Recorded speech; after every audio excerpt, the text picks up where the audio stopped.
The Horror at Chilton Castle by Joseph Payne Brennan. I had decided to spend a leisurely summer in Europe, concentrating, if at all, on genealogical research.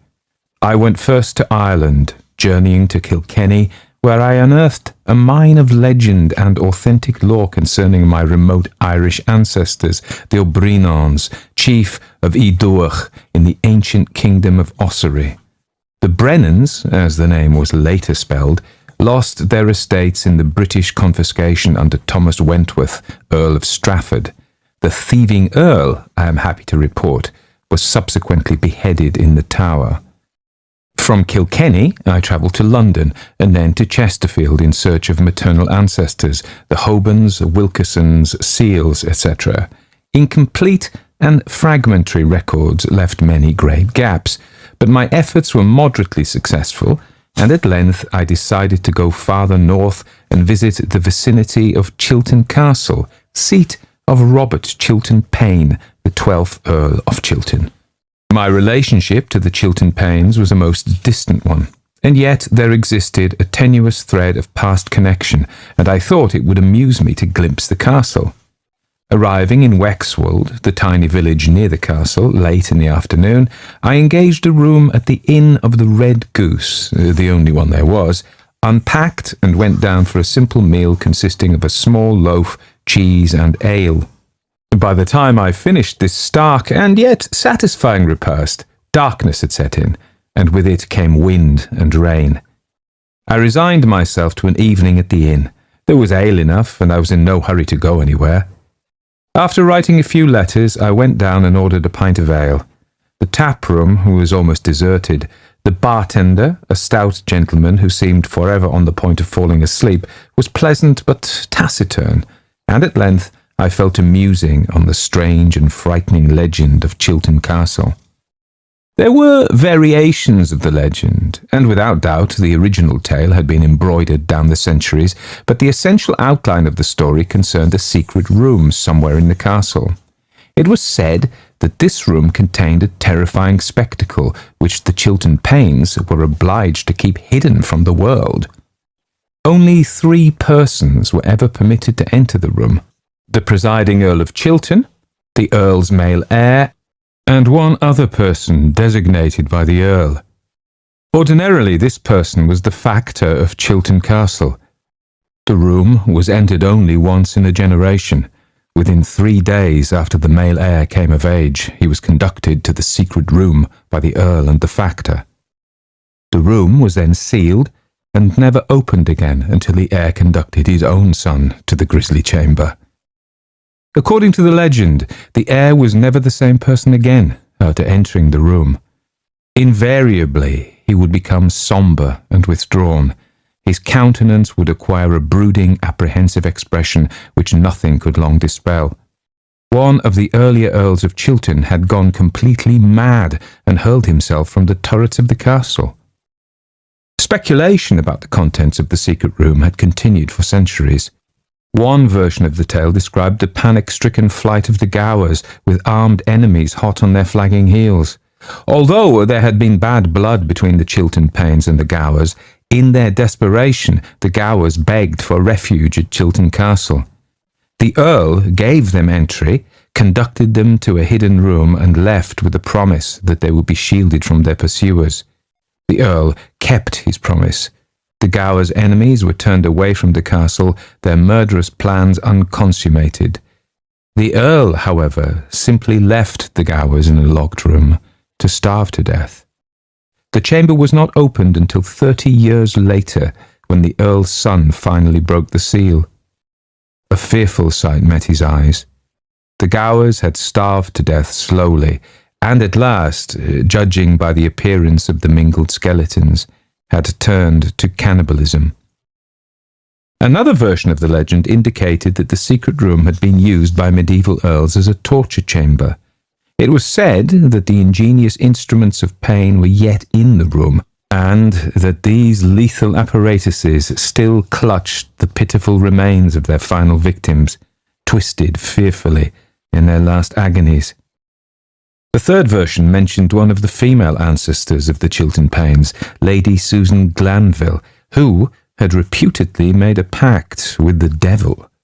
She had been condemned as a witch, but had somehow managed to escape the stake.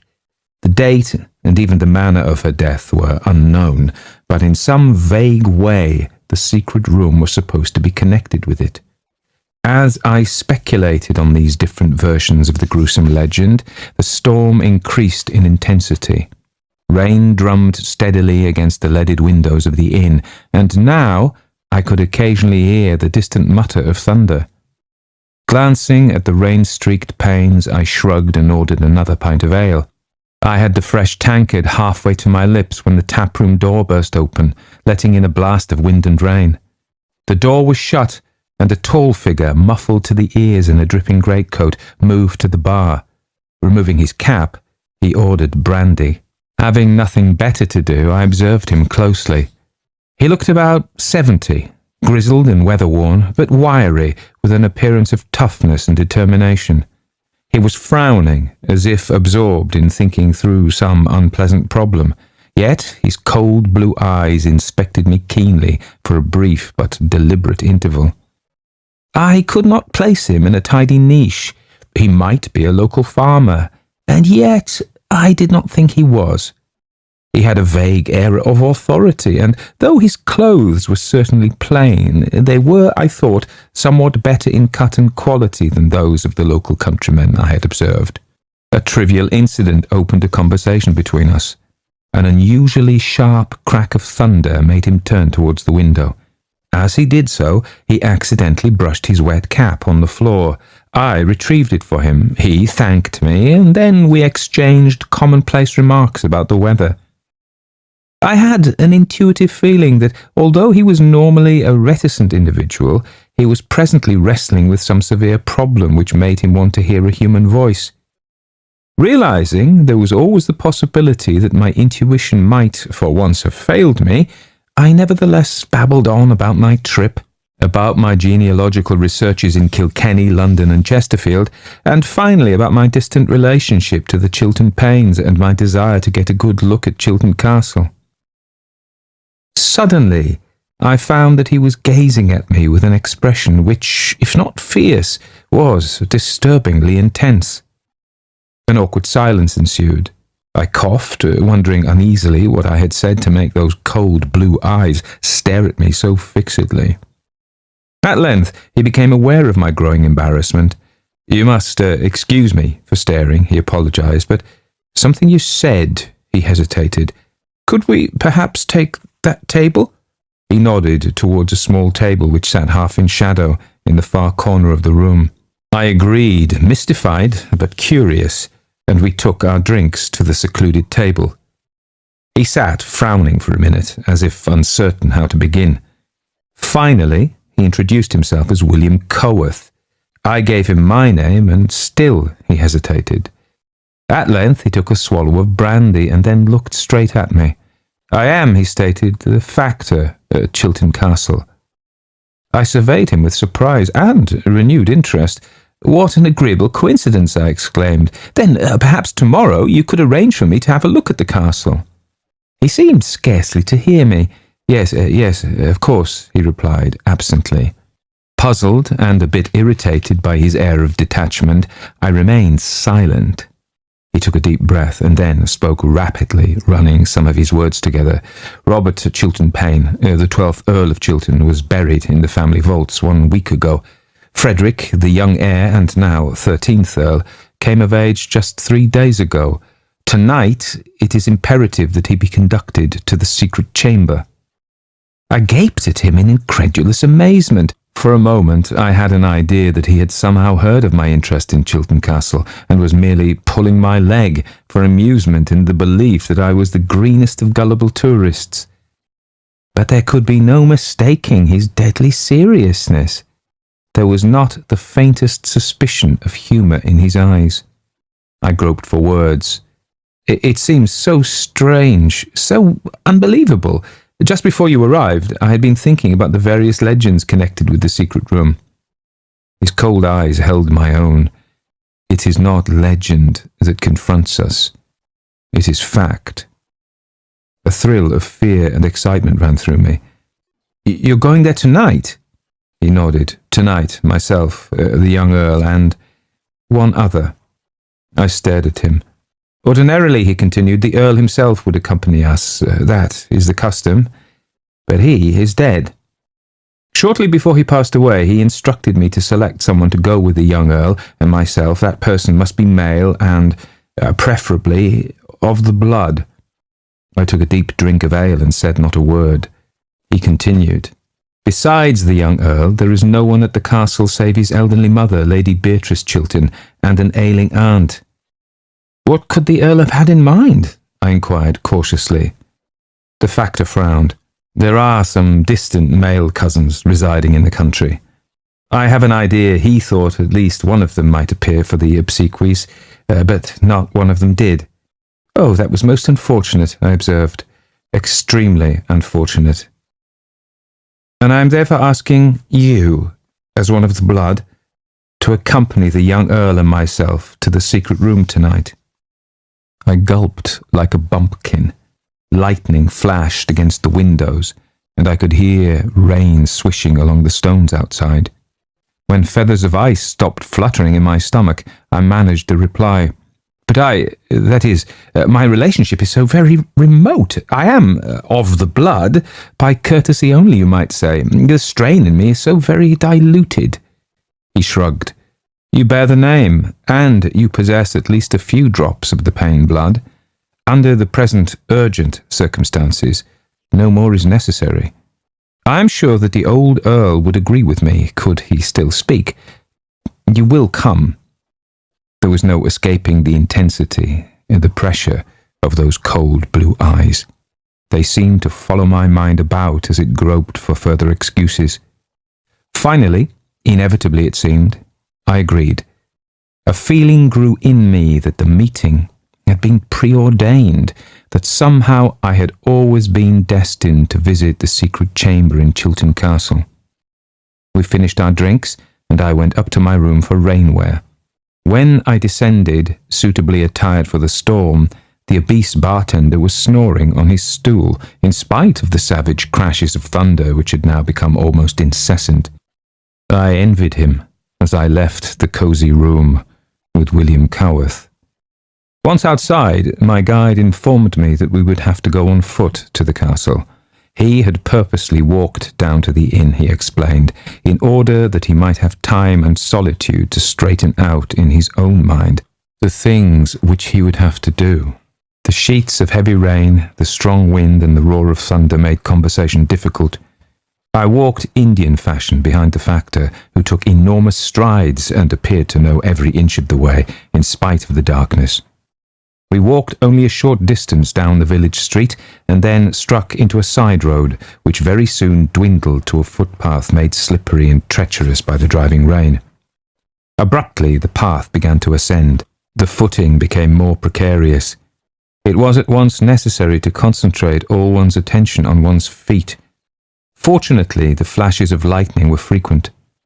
It seemed to me that we had been walking for an hour. Actually, I suppose it was only a few minutes, when the factor finally stopped. I found myself standing beside him on a flat, rocky plateau. He pointed up an incline which rose before us. Chilton Castle, he said. For a moment I saw nothing in the unrelieved darkness. Then the lightning flashed.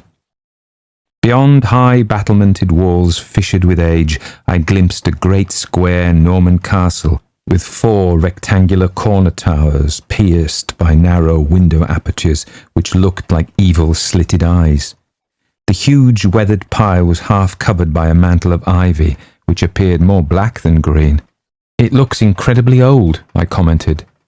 William Coworth nodded. It was begun in 1122 by Henry de Montargis. Without another word, he started up the incline. As we approached the castle wall, the storm grew worse. The slanting rain and powerful wind now made speech all but impossible. We bent our heads and staggered upwards. When the wall finally loomed in front of us, I was amazed at its height and thickness. It had been constructed, obviously, to withstand the best siege guns and battering rams which its early enemies could bring to bear on it. As we crossed a massive timbered drawbridge, I peered down into the black ditch of a moat, but I could not be sure whether there was water in it. A low, arched gateway gave access through the wall to an inner, cobblestoned courtyard. This courtyard was entirely empty, save for rivulets of rushing water. Crossing the cobblestones with swift strides, the factor led me to another arched gateway, in yet another wall. Inside was a second smaller yard, and beyond spread the ivy-clutched base of the ancient keep itself. Traversing a darkened, stone-flagged passage, we found ourselves facing a ponderous door, age-blackened, oak-reinforced, with pitted bands of iron. The factor flung open this door, and there before us was the great hall of the castle. 4 long, hand-hewn tables with their accompanying benches stretched almost the entire length of the hall. Metal torch brackets stained with age were affixed to sculptured stone columns which supported the roof. Ranged around the walls were suits of armour, heraldic shields, halberds, pikes and banners, the accumulated trophies and prizes of bloody centuries when each castle was almost a kingdom unto itself. In flickering candlelight, which appeared to be the only illumination, the grim array was eerily impressive. William Coworth waved a hand. The holders of Chilton lived by the sword for many centuries. Walking the length of the great hall, he entered another dim passageway. I followed silently. As we strode along, he spoke in a subdued voice. Frederick, the young heir, does not enjoy robust health. The shock of his father's death was severe. He dreads tonight's ordeal, which he knows must come. Stopping before a wooden door embellished with carved fleur-de-lis and metal scrollwork, he gave me a shadowed, enigmatic glance, and then knocked. Someone inquired who was there, and he identified himself. Presently, a heavy bolt was lifted, and the door opened. If the Chilton Paynes had been stubborn fighters in their day, the warrior blood appeared to have become considerably diluted in the veins of Frederick, the young heir and now 13th Earl. I saw before me a thin, pale-complexioned young man, whose dark, sunken eyes looked haunted and fearful.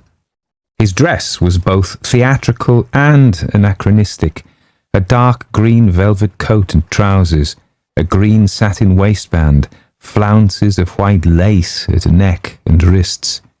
He beckoned us in, as if with reluctance, and closed the door. The walls of the small room were entirely covered with tapestries depicting the hunt or medieval battle scenes. A draught of air from a window or other aperture made them undulate constantly. They seemed to have a disturbing life of their own. In one corner of the room there was an antique canopy bed. In another, a large writing table with an agate lamp. After a brief introduction, which included an explanation of how I came to be accompanying them, the factor inquired if his lordship was ready to visit the chamber. Although he was won in any case, Frederick's face now lost every last trace of colour. He nodded, however, and preceded us into the passage. William Coworth led the way. The young Earl followed him, and I brought up the rear. At the far end of the passage, the factor opened the door of a cobwebbed supply room. Here he secured candles, chisels, a pick, and a sledgehammer. After packing these into a leather bag which he slung over one shoulder, he picked up a faggot torch which lay on one of the shelves in the room. He lit this, then waited while it flared into a steady flame. Satisfied with this illumination, he closed the room and beckoned for us to continue after him. Nearby was a descending spiral of stone steps. Lifting his torch, the factor started down. We trailed after him wordlessly. There must have been 50 steps in that long downward spiral. As we descended, the stones became wet and cold. The air, too, grew colder. But the cold was not of the type that refreshes. It was too laden with the smell of mould and dampness. At the bottom of the steps we faced a tunnel, pitch black and silent. The factor raised his torch. Chilton Castle is Norman, but it is said to have been reared over a Saxon ruin. It is believed that the passageways in these depths were constructed by the Saxons. He peered, frowning, into the tunnel. Or by some still earlier folk. He hesitated briefly, and I thought he was listening. Then, glancing round at us, he proceeded down the passage. I walked after the Earl, shivering. The dead, icy air seemed to pierce to the pith of my bones. The stones underfoot grew slippery with a film of slime. I longed for more light, but there was none, save that cast by the flickering, bobbing torch of the factor. Partway down the passage, he paused, and again I sensed that he was listening. The silence seemed absolute, however, and we went on. The end of the passage brought us to more descending steps. We went down some 15 and entered another tunnel which appeared to have been cut out of the solid rock on which the castle had been reared. White crusted nitre clung to the walls. The reek of mould was intense. The icy air was fetid with some other odour, which I found peculiarly repellent, though I could not name it. At last the factor stopped, lifted his torch and slid the leather bag from his shoulder. I saw that we stood before a wall made of some kind of building stone. Though damp and stained with nitre, it was obviously of much more recent construction than anything we had previously encountered. Glancing round at us, William Coworth handed me the torch. "Keep a good hold on it, if you please. I have candles, but—" Leaving the sentence unfinished, he drew the pick from his sling bag and began an assault on the wall. The barrier was solid enough, but after he had worked a hole in it, he took up the sledgehammer, and quicker progress was made. Once I offered to take up the hammer while he held the torch, but he only shook his head and went on with his work of demolition. All this time the young Earl had not spoken a word. As I looked at his tense white face, I felt sorry for him, in spite of my own mounting trepidation. Abruptly, there was silence as the factor lowered the sledgehammer. I saw that a good 2 feet of the lower wall remained. William Coworth bent to inspect it. "Strong enough," he commented cryptically. "I will leave that to build on. We can step over it." For a full minute he stood looking silently into the blackness beyond. Finally, shouldering his bag, he took the torch from my hand and stepped over the ragged base of the wall. We followed suit. As I entered that chamber, the fetid odour which I had noticed in the passage seemed to overwhelm us. It washed round us in a nauseating wave, and we all gasped for breath. The factor spoke between coughs. "It will subside in a minute or two. Stand near the aperture." Although the reek remained repellently strong, we could at length breathe more freely. William Coworth lifted his torch and peered into the black depths of the chamber. Fearfully, I gazed around his shoulder. There was no sound, and at first I could see nothing but nitre-encrusted walls and wet stone floor. Presently, however, in a far corner, just beyond the flickering halo of the faggot torch, I saw 2 tiny, fiery spots of red. I tried to convince myself that they were 2 red jewels, 2 rubies shining in the torchlight. But I knew at once, I felt at once what they were. They were 2 red eyes, and they were watching us with a fierce, unwavering stare. The factor spoke softly. "Wait here." He crossed towards the corner, stopped halfway, and held out his torch at arm's length. For a moment he was silent. Finally he emitted a long, shuddering sigh. When he spoke again, his voice had changed. It was only a sepulchral whisper. "Come forward," he told us in that strange, hollow voice. I followed Frederick until we stood at either side of the factor. When I saw what crouched on a stone bench in that far corner, I felt sure that I would faint. My heart literally stopped beating for perceptible seconds. The blood left my extremities. I reeled with dizziness. I might have cried out, but my throat would not open. The entity which rested on that stone bench was like something that had crawled up out of hell.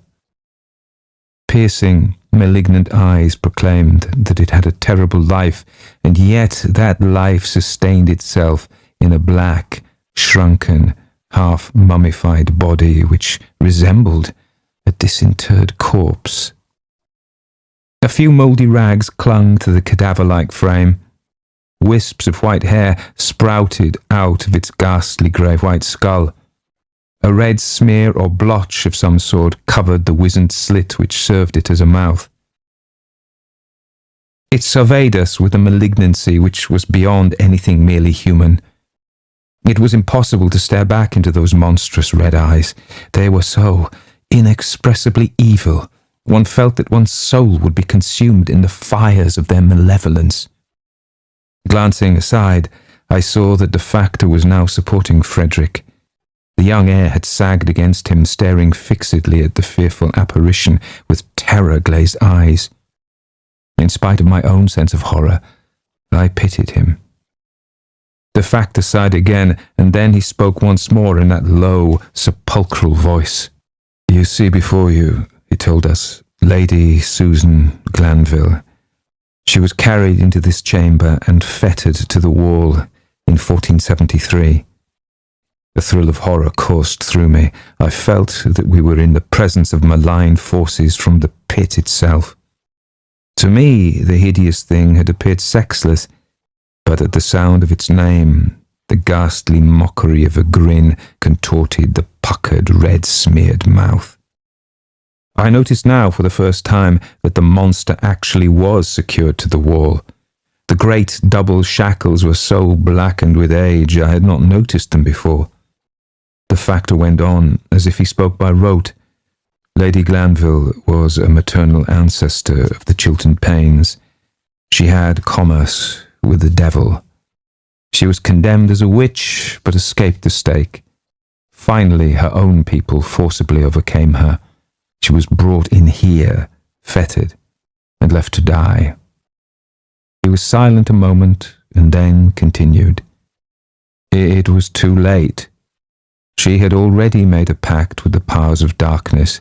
It was an unspeakably evil thing, and it has condemned her issue to a life of torment and nightmare, a life of terror and dread." He swung his torch towards the black and red-eyed thing. "She was a beauty once.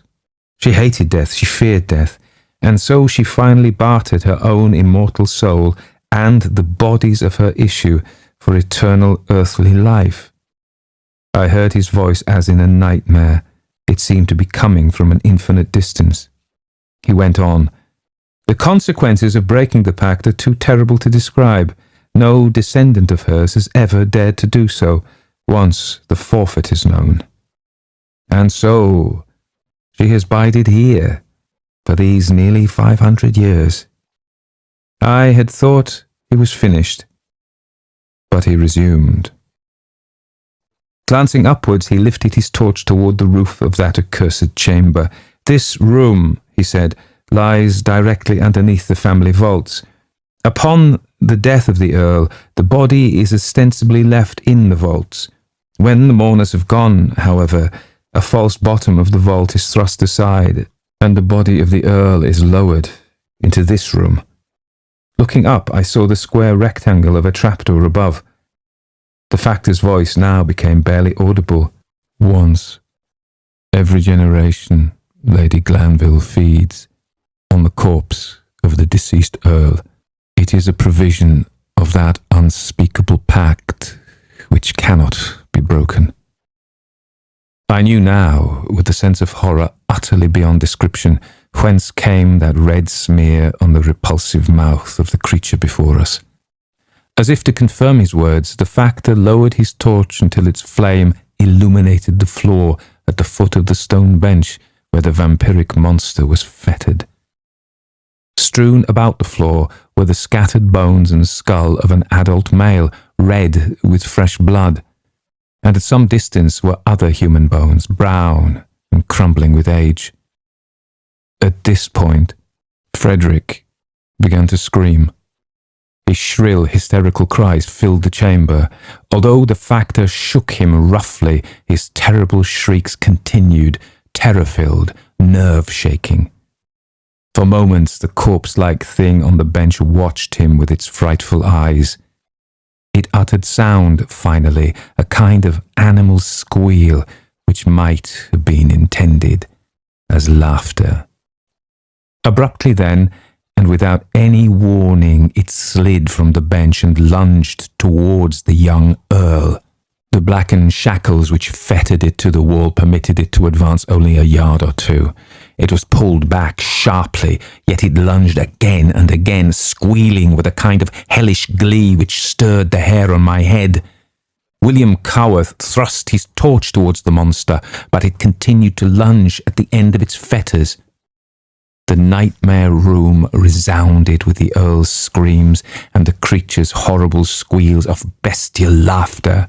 I felt that my own mind would give way unless I escaped from that ante-room of hell.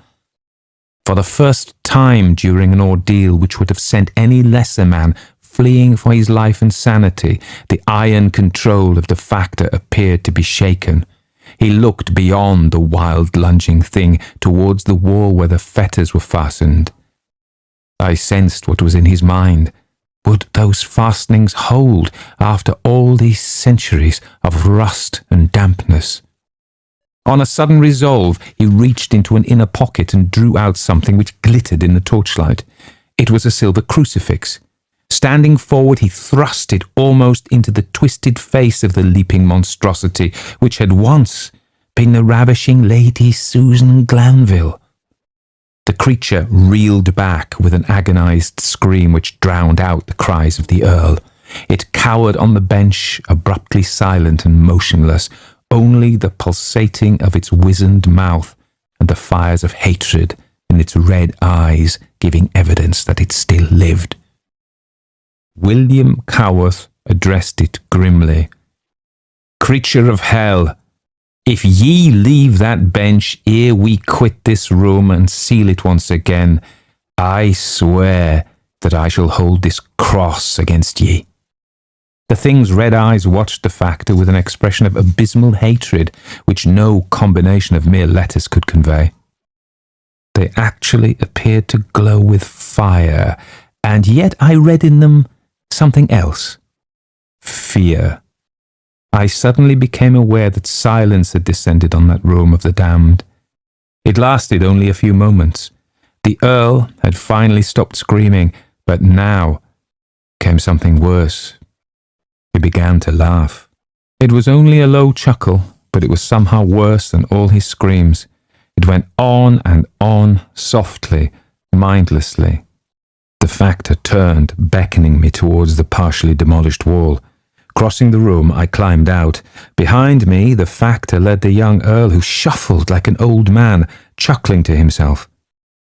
There was then what seemed an interminable interval, during which the factor carried back a sack of mortar and a keg of water which he had previously left somewhere in the tunnel.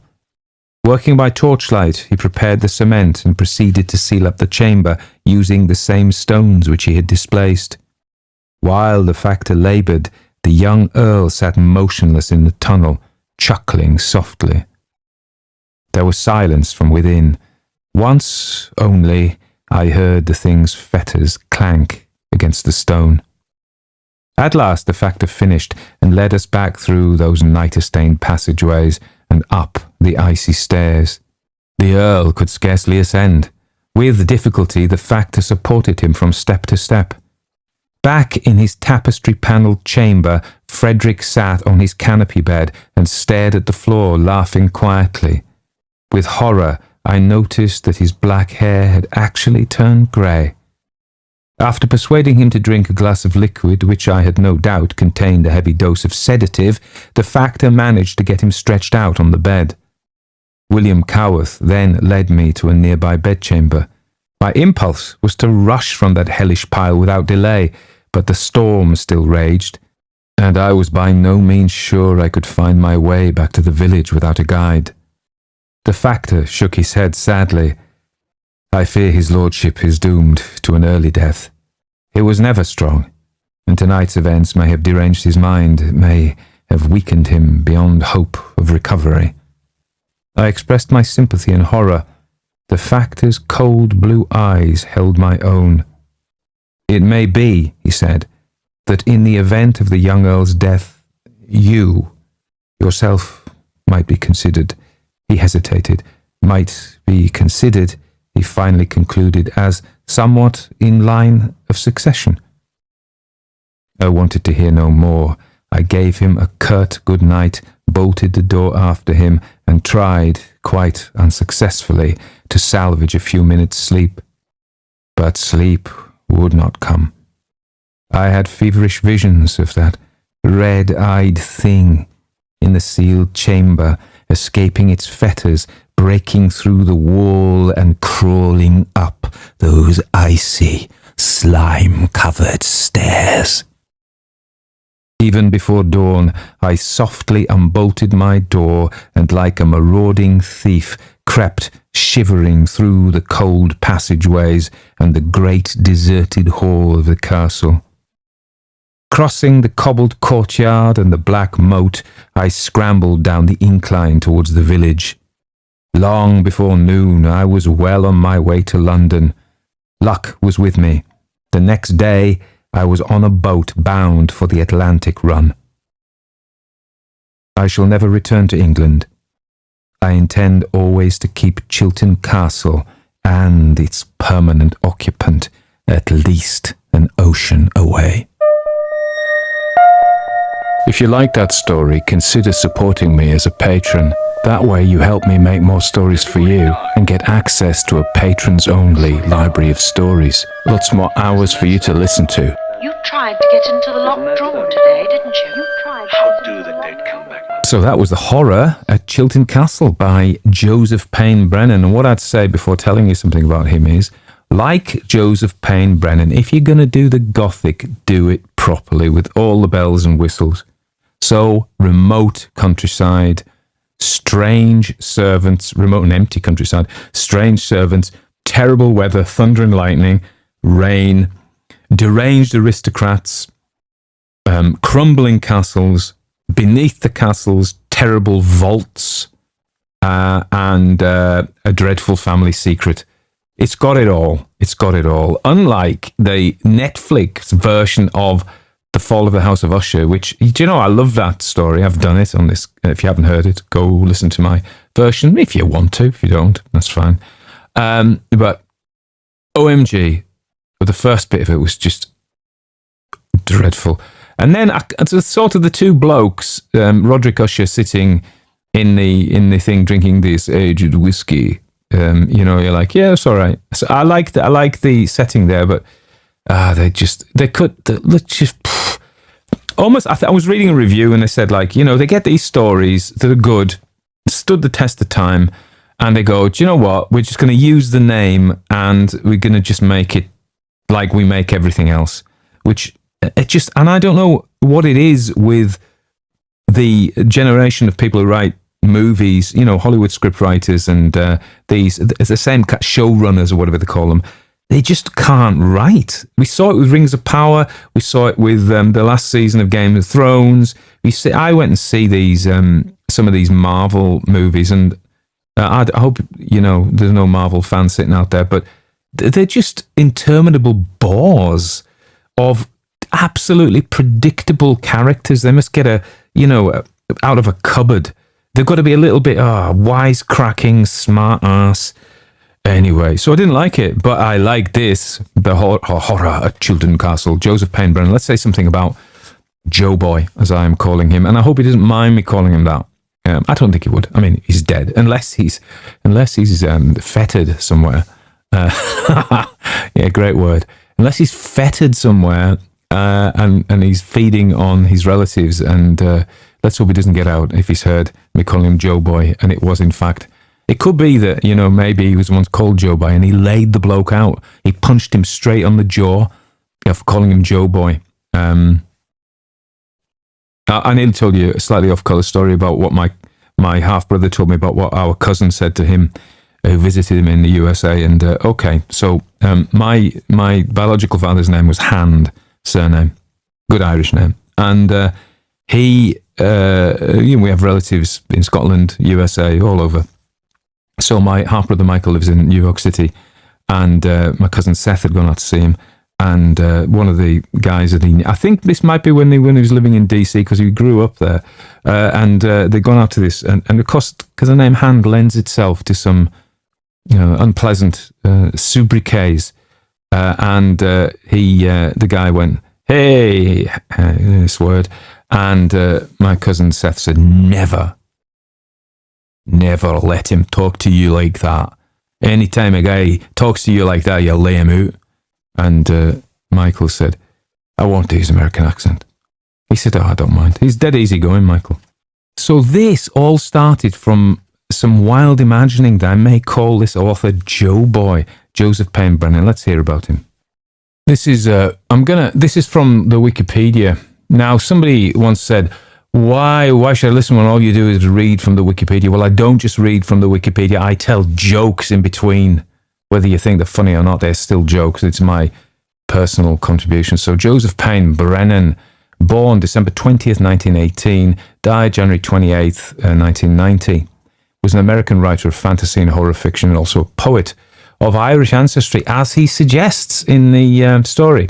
He was born in Bridgeport, Connecticut. I've been in a train through there. I've never stopped though. And he lived most of his life in New Haven, Connecticut. I'm not sure if I've been there. And worked as an you'd be saying to me that, well, the railroad goes through them both, so you must have been. And worked as if you can count 1 minute at the station. But you see it, so it kind of is like being there a little bit, tiny bit. Anyway, worked as Joseph Payne Brennan, that is, and worked as an acquisitions assistant at the Sterling Memorial Library of Yale University for over 40 years. Brennan published several hundred short stories. Estimates range between 400 and 500, 2 novellas, and reputedly thousands of poems. His stories appeared in over 200 anthologies and have been translated into various languages. He was an early bibliographer of the work of H.P. Lovecraft. Brennan's first professional sale came in December 1940 with the publication of the poem When Snow is Hung, which appeared in the Christian Science Monitor. And he continued writing poetry. As a fiction writer, he started out writing westerns for the pulp, switched to horror stories in 1952, publishing them in Weird Tales, and published his own magazine, Macabre, which ran from 1957 to 76. Several of his short stories concern a cult detective named Lucius Leffing. I don't like those occult detectives. Karnacki, and I know some of you love them. Algernon Blackwood's John Sand. I know some of you do. I'd rather have your proper detective. I like a hard-boiled detective. I like a Dashiell Hammett or a Raymond Chandler detective, So, westerns, poetry, Macabre House magazine and Arkham House. So, I've kind of asked ChatGPT, don't start. ChatGPT, okay. I'm going to tell you something funny in a minute. Well, I think it's funny. This isn't it. So this is what he says. So so he attended Hill House High School in New Haven. He went to study at Yale, where he developed his skills in writing and storytelling. After completing his education, he worked as a librarian. In the 50s and 60s, he began to make a name for himself in the world of speculative fiction. That's what we call it politely now, like sci-fi and horror. It sounds more respectable, doesn't it? Because we're really worried that we are not respectable, that we are kind of like the people who write this kind of thing. We're worried that we're just trash. And funnily enough, I was reading Michael Moorcock, a book by Michael Moorcock of his non-fiction, and he was talking about how he wanted, with the new wave of sci-fi, wanted to forge a genre that was strong enough to bear the most interesting ideas. And you may argue that he did do that, but I do pick up there this kind of shame that you just write pulp. You don't write 1,000-word books about posh people having breakdowns in France, which is literary fiction, or, stopping at a hotel in Switzerland and you just write, 400 pages about how they feel and how they are attracted to a woman called Mabel, but never actually speak to her. You know, and you're like, oh, okay.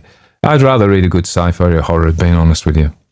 Don't get me wrong, I've read all that. When in my 20s, I used to read improving books. So I speak as one who's... I'm reading the Avignon Quintet at the moment by Lawrence Durrell. It's taken me a while because I kind of read a book and have a break and read something. And I quite like it. I do quite like it. Anyway, Joseph Brennan, Joe Boy. I don't think he would have minded, really. Died in 1990. He was a contemporary of H.P. Lovecraft and August Derleth. Remember, I always have the problem, is it Derleth or Derleth? You're right, Mrs. Derleth. Can your August come out to play, please? No, he can't. Not with you, Tony Walker, Clarty Lal Warlick. Anyway, so that's how it would have gone if I'd been a contemporary of August's. So Brennan was particularly associated with the Cthulhu mythos, but was he though? This wasn't. This was super duper Gothic. This was good stuff. So and sometimes you want what you want, don't you? You know, you want a mac and cheese, and that's what you don't want anything too fancy. So you want the mac and cheese that is basically the same kind of mac and cheese you've always had, but it's not exactly the same. Sometimes you might want the exact same one. But I think with writing, you go, do you know what? I like Gothic stories. I like Gothic stories. Give me a castle, an ominous servant, a rain-soaked night. Do you know, I'm happy. A little bit of variation. One could be in Austria, one could be in Scotland, one could be in Ireland, one could be in Germany, Italy even, you know, or Transylvania, obviously. Anyway, so I went out with my mate Ben the other night, and we had a couple of pints of Lowe's water gold in the lifeboat in Maryport, and it was packed to start off with, the place, and we always talk like this. And he said we should start a podcast. I'm going, yeah, but you know, what about? And he said, well, just us talking. I went, oh, yeah, okay, maybe. But he came up with the theme of we were talking about the internet, and you know what they say, the internet is 98%. If you look at it, it's cat videos or animal videos, pornography, and get-rich-quick schemes, with some bare-knuckle fighting videos thrown in there. That's about it. So anything else is minimum. So, and then it's full of these get-rich-quick schemes. So we thought of different ones we could do. First of all, he was saying we're going to do one on crypto. Do you know? Not that either of us know anything about crypto, but get rich quick. Because I don't think a lot of the people who do the get rich quick videos really know very much about what they're talking about. And then we could do, I said we could do an OnlyFans. We could try that. And we got talking about this, and then it struck me that he hasn't seen me naked. And I haven't seen him naked. He's a lot taller than me. But I avoid my own. There's a full-length mirror in my bedroom, and I if I catch it, I'm like, whoa, what was that? And I said, I don't know, but it needs ironed. That's not my joke, but it's still funny. So we thought we could try it for a month, and if we make any money, then we continue. But obviously, I think we were joking. This is the point, because I think there's some real moral problems about OnlyFans, to say the least. Don't get too deep into this, but really, do you know that it encourages, particularly young women, vulnerable young women, who are just ordinary lasses, just to think, I tell you what, I'm going to take my clothes off and make a fortune. And like everything else, I'm not sure they do. Some do, but. Anyway, so the OnlyFans one. And then I said, well, what about scamming old ladies? Because a lot of people make that. I don't know if you watch the Scammer Payback on YouTube. He's really funny. I just set up an Etsy. Well, I'll segue or sashay into this one. I set up an Etsy shop because, Amazon... There's an interesting twist to this story. Amazon banned all my books for some bogus reason, and they've proved very, very... They keep sending me... I keep sending them appeals, and they go, we will not talk to you again about this. This is our final decision. And now they've actually stopped talking to me because, do you know, like they're all, oh, we love customer care. Yeah. You try and be a supplier of theirs. They treat you like dirt. But if you're a customer, oh yeah, But so their decision was bogus. You know the story. Somebody claimed I breached copyright. They then reached out to me and said, "Do you know what? Just change the words. You probably didn't know they were copyright." I said, "I didn't." And they said, "Would you change them?" I'm like, "Of course I would." By which time Amazon have gone, "You have broken our policies." Anyway, you know all that because I've been going on about it. Anyway, I thought, right, I'm going to publish my books through Ingram Spark. So I did. I haven't got them all up, but I've got the bulk of them up. And the twist in the tale is you can actually buy my books on Amazon through Ingram Spark now. Amazingly funny. So you can get Tony Walker's ghost stories on Amazon if you hate those son of a guns. Don't hate them. I hate them. I will never buy anything from Amazon, and I don't. I'm just, I'm buying. I'm sourcing other places. But if you want to, but the irony is because you can still buy my books on Amazon, you just buy them through Ingram Spark. It says, "Oh, we'll be delivered in 1 or 2 months." That's not true. They're still trying to talk it down. But anyway, but I set up an Etsy shop so that you could buy them direct from me. But I am not a businessman. Let's be honest. So I set up this Etsy shop and I got one sale. And whoa! Somebody beautifully bought 7 of my books, which I think is all the ones I've got up at the moment. And I make about, after everybody takes their cut, about £2 a book. So 7, that's £14 I made, yeah? Better than kicking the teeth. And I charged her to go to the USA. They were both American things. I charged her £5 for shipping, postage. And then I went to the post and they said, yes, £40 to send it. I went, what? Yes, £40. And then I had another one, only bought 2 books.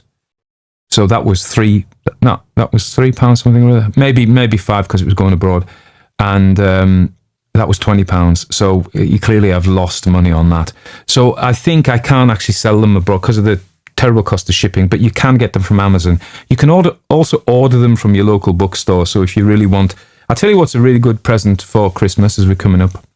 If you want Halloween, you'll still get horror stories for Halloween by me, Tony Walker.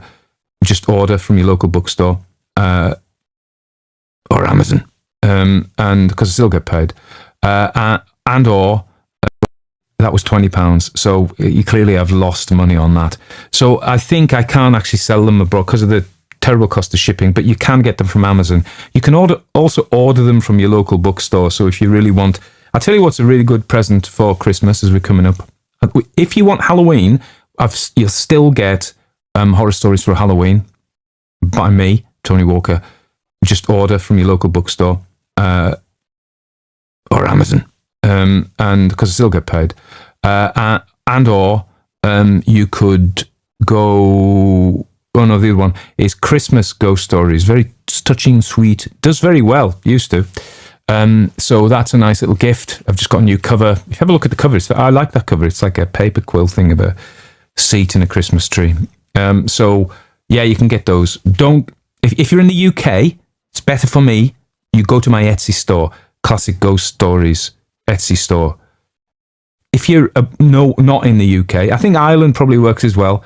But if you, I don't know really. I think it does because it's not like Ireland and Britain have, a complicated history, but to say the least.